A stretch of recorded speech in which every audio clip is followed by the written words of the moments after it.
Hi, today I'm happy to show you the animation side of our component pooling system. Here we have 60 NPCs in the world. Unlike the torch example in our looping component pool, where we need one component per torch. For characters, we commonly use a component for each socket that we want sound to play from. One of the great benefits of this animation pool is how it reduces the number of AkComponents required for characters.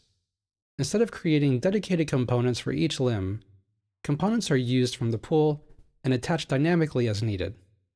Let's start with just footsteps.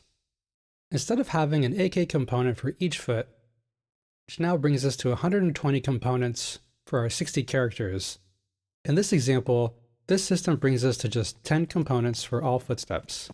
Here we can see the green spheres showing that a component has been requested, event posted, and component returned once the footstep is done playing. At the moment, we're only requesting footsteps within the max distance of the footsteps attenuation, and we're hearing a maximum of 10 footsteps at any given time. Now, if we kill the character and want a body fall and some kind of death vocal, we'll need to add more components for each body part that we want sound to play from. Now, with a component on the head for vocals and torso for body falls, we're at 240 components. We could use a single component for everything.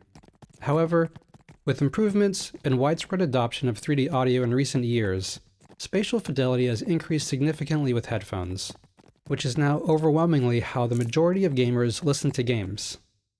So if you need to play sounds at the feet, hands, torso, and head, and your game has a ton of enemies, NPCs, and so on, the number of components in the world can become very large very quickly. If we want to increase our control of death sounds, we can create another pool with fewer components for just death or combat reactions in general. Now that we have another pool, we have another notify to use. This is the main way the audio designer interacts with the pooling system. The notify handles all of the component requests and behaviors. I'll go ahead and finish up tagging our death animation with death vocals and body falls. And now we can see in here that we have our death vocal and body falls indicated with the color purple for this particular animation pool. We created this animation pool, separate from the other pools, to handle additional complexity, particularly around multiple character sockets. This system ensures that components are attached to the correct sockets and that events and instances are handled per socket rather than per actor as a whole. Let's take a look at this on the player. Here we have our notifiers for the left and right foot. Let's move this one to the chest. We can see that update in game. If we look at the debug for this in the output log, and we can see the instance count increasing and decreasing per socket.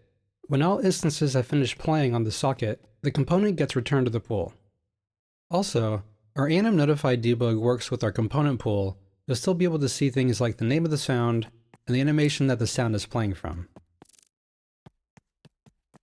Like our other pooling systems, if you want to reduce the amount of components for situations where they're no longer relevant, we can reduce the distance at which they can be requested, so only closed sounds get components, or a distance so short that all sounds are called and no components are active. I'll hit a key command so only footsteps within 10 meters get a component to play from.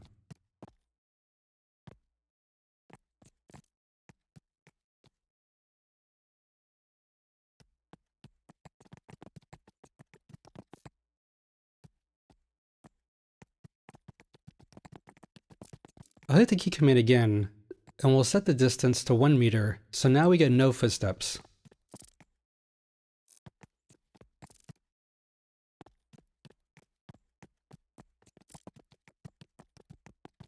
Hitting the key command again, and we're back to hearing footsteps at our default distance. That's it for now.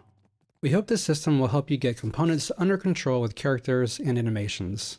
For more information, contact us on our website, and we'll be happy to discuss the needs of your team.